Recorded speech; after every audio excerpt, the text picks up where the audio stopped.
No programa Hora Extra desta semana, você confere como anda a saúde mental dos trabalhadores em razão das dificuldades impostas pela pandemia. Veja também em que situações o empregado pode pedir na justiça a rescisão indireta do contrato de trabalho. E no bloco de entrevistas, vamos conversar com a advogada Carla Zanini, que fala sobre a advocacia do futuro e inovação em tempos de crise. Aguardamos você. Até lá!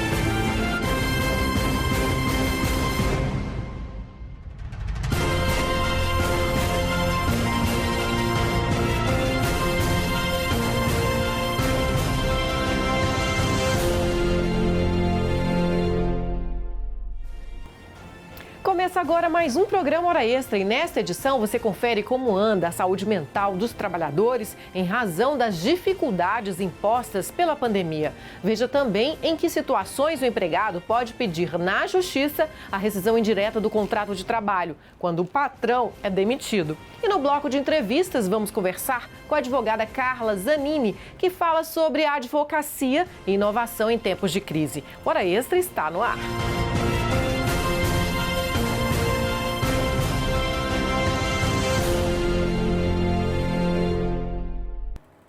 Tudo pode contribuir para o sofrimento mental do trabalhador, como o estresse causado pela incerteza quanto ao futuro, adoecimento ou perda de entes queridos, amigos, colegas, o excesso de trabalho remoto ou presencial. São os desafios da pandemia que não tem hora para acabar. Veja a matéria da repórter Danusa Azevedo. Não é preciso ir longe. Quase todo mundo conhece alguém ou até mesmo já sentiu medo e insegurança.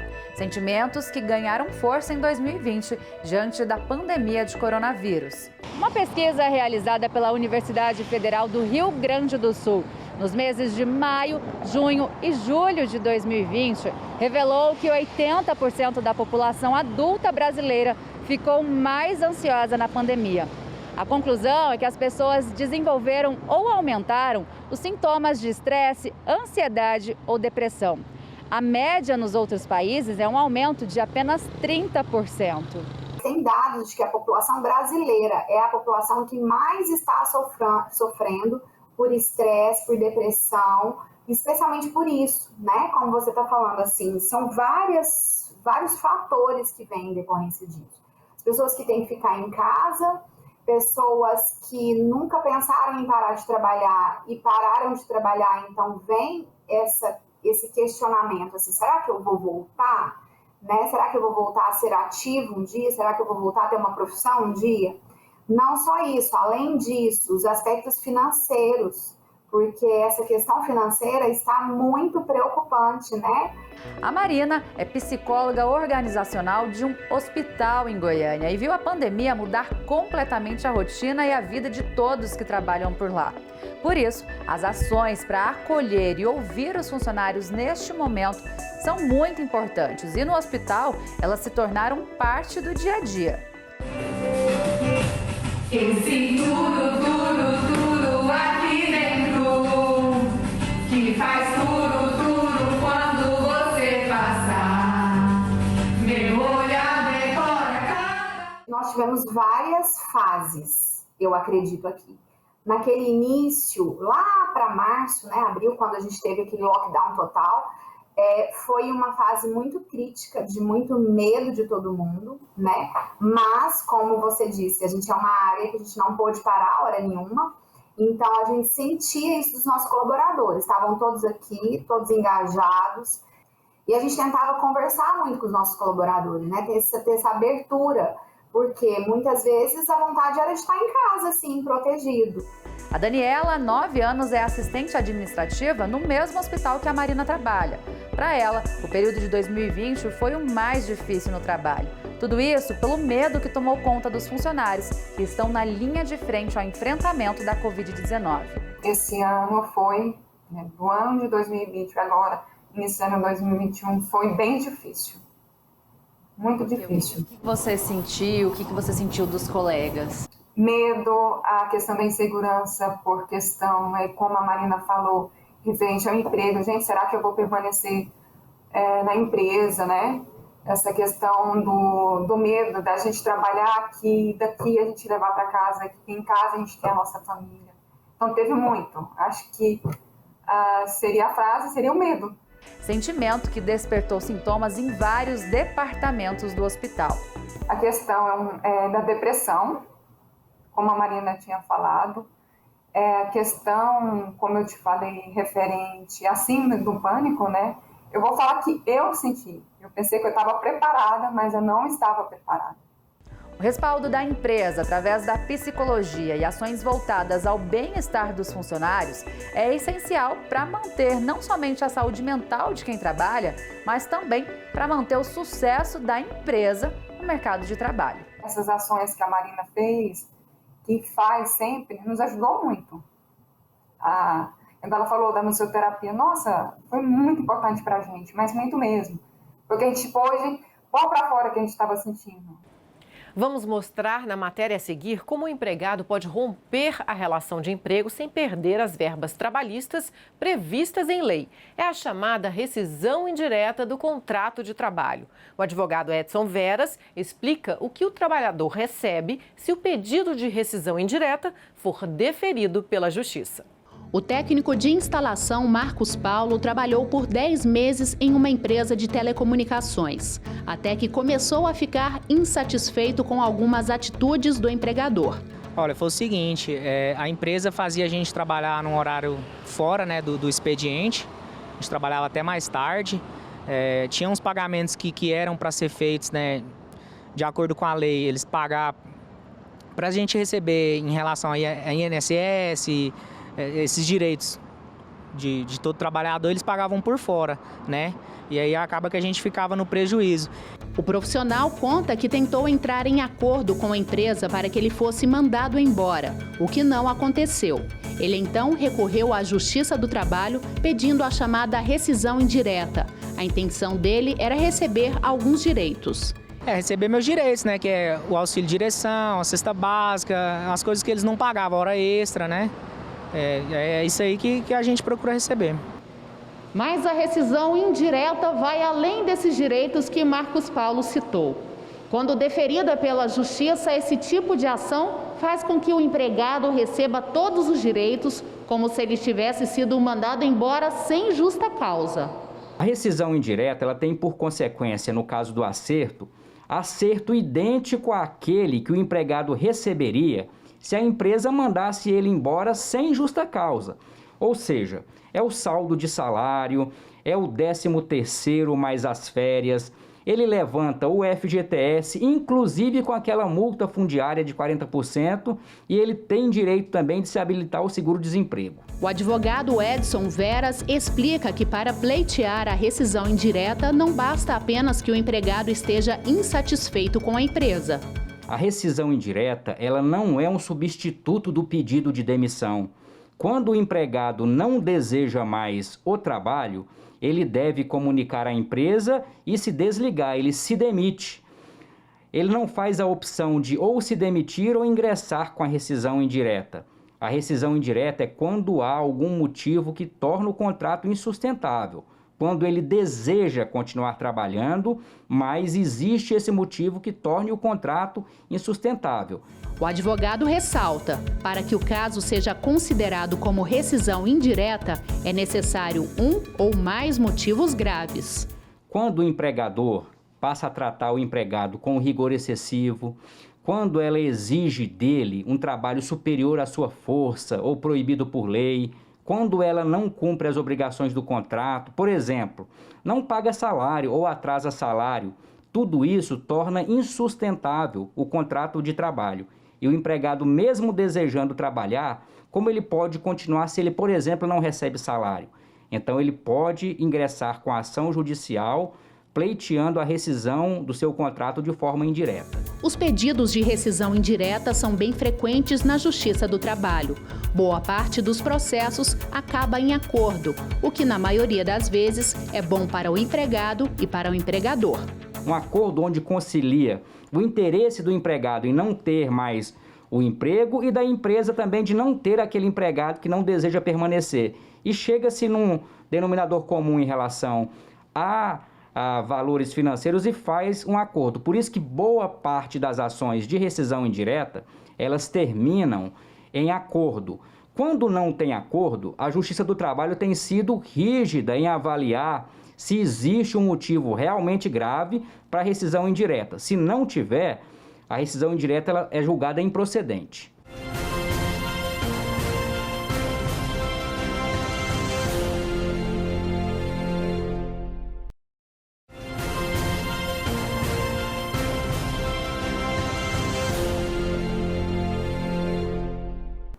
Em um tempo marcado por grandes mudanças na atuação da advocacia e pela aceleração da virtualização de processos no Poder Judiciário, a inovação aplicada ao setor impõe ainda mais uma urgente adaptação do serviço jurídico ao mundo atual. E para falar sobre os desafios da advocacia no pós-pandemia e o advogado do futuro, nós recebemos hoje no estúdio do Hora Extra a advogada Carla Zanini. Seja bem-vinda novamente à Hora Extra, né, Carla? Obrigado, Fabíola. Obrigado, né? A Hora Extra, uma honra estar aqui novamente. E força e fé, vamos caminhar. Vamos caminhar. Carla, a necessidade de frear o contágio pelo coronavírus acelerou transformações positivas em alguns setores da sociedade, né? Vimos que o judiciário não parou. O advogado também teve que correr atrás de tudo isso para continuar prestando serviço e sobrevivendo? Teve, Fabíola, assim, eu sempre comento o seguinte, eu falo que a pandemia, ela colocou no nosso colo de uma forma muito rápida o que a gente já estava prevendo, né? Assim, a área tecnológica, ela veio, nós já passamos pelo PJE, o sistema virtual, só que ela colocou no nosso colo, numa velocidade muito rápida, essa mudança que você mesmo mencionou aqui agora. Então, o advogado, ele teve que se adaptar a novas ferramentas, ele teve que adaptar a uma internet mais veloz, ao equipamento que realmente dê aquela estabilidade para o advogado, ele teve que se adaptar com vários aplicativos, porque o judiciário, infelizmente, não tem essa uniformização. Então, uns usam o aplicativo Zoom, o outro Google Meets, Skype. Então, até lidar com as ferramentas, ele teve que trabalhar. Então, em todos, a mudança da rotina do advogado para trabalhar com isso, foi drástica e ele tem que se adaptar. Porque se ele não entra nessa mudança, ele não consegue caminhar processualmente com os clientes dele, né? Doutora Carla, essa capacidade constante de adaptação da advocacia está ao alcance de todos ou tem profissionais que têm dificuldade com isso? Então, não está ao alcance de todos, né? Nós sabemos disso. Eu acho que até quem já tinha uma certa familiaridade com a tecnologia teve uma certa dificuldade no início. Agora, você imagina um profissional que às vezes iniciou agora a carreira jurídica, que não tinha todas as ferramentas, que ainda não estava acostumado a lidar com o sistema tecnológico. Vamos pensar também no advogado que esteja assim, mais anos na advocacia, que tem dificuldade em trabalhar remotamente com sistemas tecnológicos. Então, assim, teve advogados que realmente se adaptaram bem à situação e de forma rápida, teve vários advogados, mas teve advogados que eu acho que até hoje, tem vários que passam por essa problemática, que têm dificuldade de acesso à tecnologia, manda o link, às vezes ele se confunde, tem dificuldade nas audiências, não porque ele queira, né? Exatamente porque não teve um acesso e eu acho também que não teve um bom acompanhamento, eu falo da classe mesmo, dos advogados para estar amparando esse pessoal que tinha essa dificuldade. Mas eu acho que agora estamos caminhando, né? Sim. E como é que fica a segurança jurídica nas relações entre o capital e o trabalho nessa realidade social, política e econômica cada vez mais dinâmica? Então, Fabíola, olha, essa questão de segurança jurídica, né, entre capital e trabalho, ela envolve, é muito ampla, essa discussão é uma discussão muito ampla, porque ela envolve aspectos objetivos e aspectos subjetivos. Mas vamos falar da pandemia, né? O que mudou. Então, eu vou falar dessa questão do capital e trabalho e segurança jurídica, o meu ponto de vista, com o aspecto pandemia.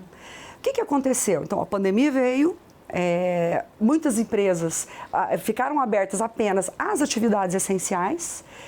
Dia 14 de março de 2020, salvo engano, já teve o decreto do governador, onde suspendeu várias atividades. Algumas retornaram em maio, outras retornaram somente em agosto e setembro. Então, o que aconteceu? Devido a isso, teve que ter uma flexibilização. Por quê?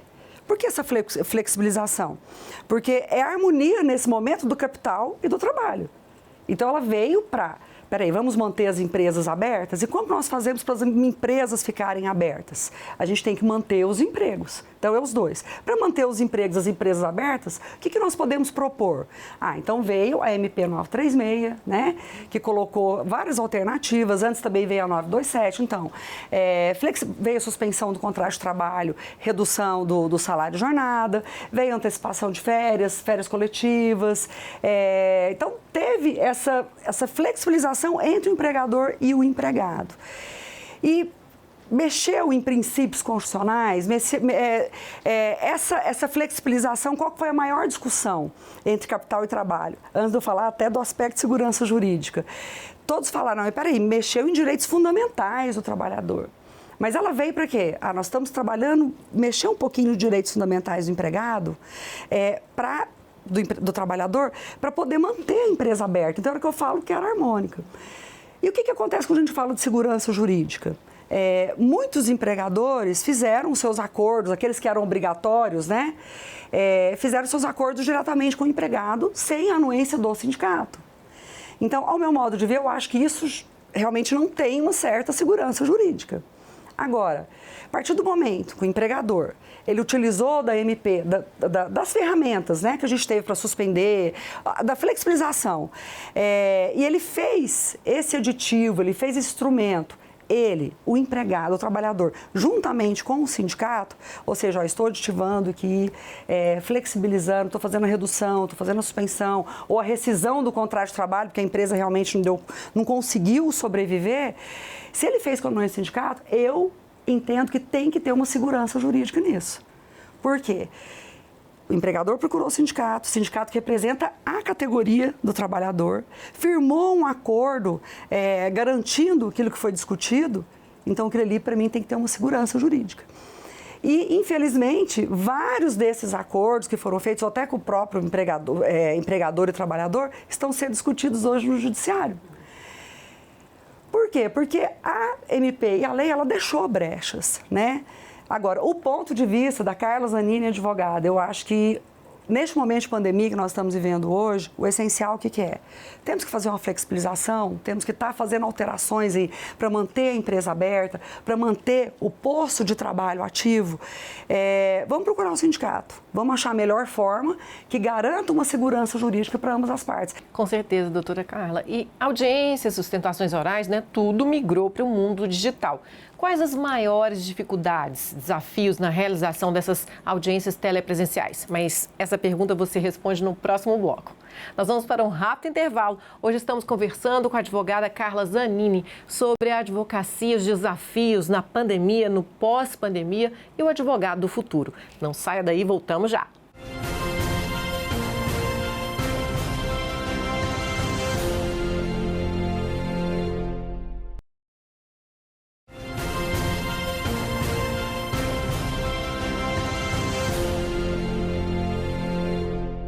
O Hora Extra está de volta. Hoje estamos conversando com a advogada Carla Zanini sobre a advocacia, os desafios na pandemia, no pós-pandemia e o advogado do futuro.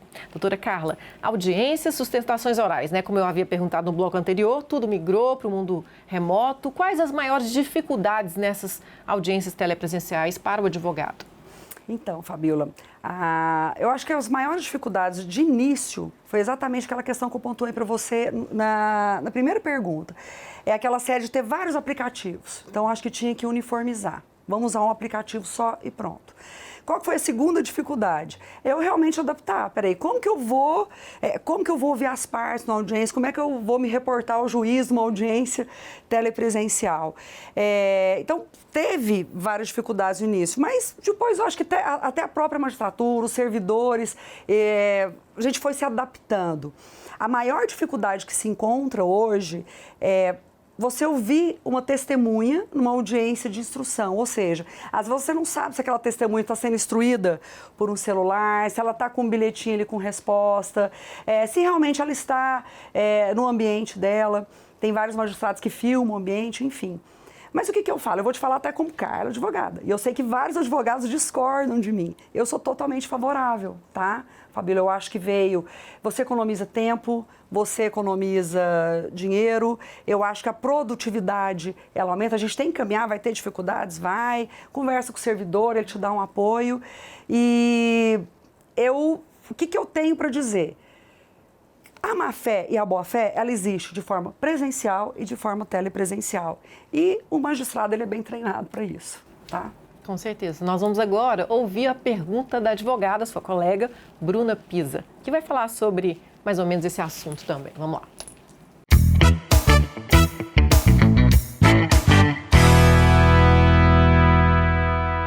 Olá, doutora Carla Zanini. Prazer imenso participar desse momento, especialmente pela admiração que você sabe que tenho por você, como pessoa e também como grande profissional, uma referência para a advocacia trabalhista. Bom, durante esse período de excepcionalidade, a pandemia nos forçou a uma rotina completamente diferente. A advocacia pôde, então, vivenciar uma nova realidade, e isso nos leva a repensar a nossa forma de trabalhar.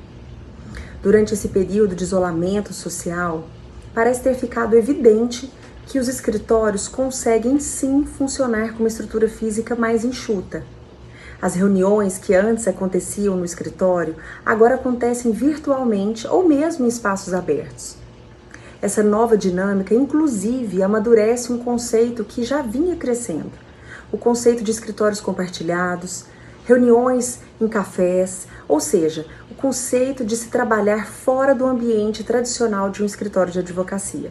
A meu ver, essa é uma mudança importante e muito positiva, já que torna o ofício mais democrático, mais acessível a todos os profissionais. Agora, uma outra enorme mudança para a advocacia foi o trabalho remoto. O que antes fazíamos esporadicamente, fora do horário de trabalho, passou a ser, forçadamente, a nova rotina de trabalho. E é sobre esse contexto, esse novo cenário, que gostaria de saber a sua opinião, Carla. Para os escritórios de advocacia, o trabalho remoto representou um aumento ou a diminuição da produtividade? E ainda, o home office, ele já é uma realidade permanente para a advocacia ou é algo transitório? Então, o home office veio para ficar? Né? Um beijo grande para a doutora Bruna Pisa, uma querida. Então, vamos lá. Eu vou começar do final, né? O home office veio sim para ficar, tá? Eu acho que, assim como ela pontuou na pergunta, né? Vários escritórios que tinham estrutura enorme estão diminuindo a estrutura porque viram que os seus advogados, a equipe, muitos podem estar desempenhando suas atividades de forma remota. Então, eu acho que isso é uma coisa que realmente veio para ficar e muita gente está mudando, vamos caminhar para isso. Agora, com relação à produtividade, né, doutora Bruna? Bom, no primeiro momento do home office, quando ele veio, que ele caiu no colo da gente, eu acho que a produtividade, ela deu uma caída, porque a gente... Vamos se organizar aqui, organizar horário, né? Porque quando você vai para o escritório, eu vou chegar lá às 8 horas, vou sair para o meu almoço, vou embora às 6 ou às 7, parece que você cumpria a sua agenda. Então, no início, quando começou a pandemia, que todos fomos para o home office, faltou um pouquinho de planejamento, então eu acho que a produtividade, ela caiu. E depois, não, vamos trabalhar em cima disso, então vamos fazer como se nós realmente estivéssemos no escritório. Vou começar às 8, vou me arrumar, não é porque eu estou em casa que eu vou ficar de bermuda, que parece que isso aí já cai até o astral, né? Então, eu acho que a produtividade aumentou. Agora, o que todo profissional tem que ficar atento? É exatamente ao excesso, né? Porque o fato da gente estar trabalhando em casa no home office, você está almoçando em 15 minutos, você não está parando às 6, você está parando meia-noite, então... está esticando muito a jornada. Mas, ao meu ver, hoje a produtividade aumentou. A gente só tem que trabalhar nessa questão do horário. Doutora Carla, há uma tendência de explosão dos processos em razão do aumento dos conflitos por conta da pandemia? O que vai vir por aí quando todo mundo voltar presencial ou não, né? Então vamos lá, Fabíola, eu acho que aumento, a explosão de processo vai ter, acho que em todos os âmbitos do judiciário. Seja para discutir eventuais inadimplências, para rever contratos de aluguéis, né? Para cancelar compras que eventualmente você fez e agora você não consegue suportar exatamente pela pandemia. Várias demissões, né? Que foram feitas ou de forma indevida ou que serão discutidas por eventuais direitos, ou até o que a gente falou antes da segurança jurídica. Então, eu acho que já está tendo uma explosão de processo e vai caminhar para aumentar mais um pouquinho. Então, a gente tem que estar tentando conciliar. Queria que você respondesse de uma só vez 2 perguntas. A Justiça do Trabalho, ela é peculiar? Ela tem que ser de perto mesmo, presencial, ou ela pode trabalhar nesse ritmo remoto? E qual que é, assim, um resumo, o advogado do futuro? Bom, a Justiça do Trabalho, ao meu ver, ela pode sim trabalhar de forma remota. A gente sente falta do presencial, lógico, do contato, mas eu acho que ela pode trabalhar de forma remota, sempre respeitando, né, as peculiaridades. E o advogado do futuro? Bom, o advogado do futuro, ele tem que ser extremamente estrategista, ele tem que mudar totalmente a visão. Ele tem que ter um bom software, ele tem que colocar não só a equipe de advogados, como toda a equipe administrativa, numa gestão remota e ter uma visão também de composição, de conciliação. Então, assim, mudar aquela visão de falar, não, o judiciário a todo custo. Não, a gente ter uma visão realmente harmônica. Muito bom, muito obrigada pela entrevista aqui hoje. Obrigada, Fabíola. Beijo a todos e, novamente, força e fé. Com certeza. Bom, Hora Extra fica por aqui. Hoje conversamos com a advogada Carla Zanini sobre o advogado do futuro, os desafios da advocacia no pós-pandemia. Você também pode acompanhar essa entrevista no canal do YouTube do TRT. E não deixe de acompanhar mais notícias da Justiça do Trabalho em Goiás pelas redes sociais, pelo portal do TRT 18. Até a próxima semana.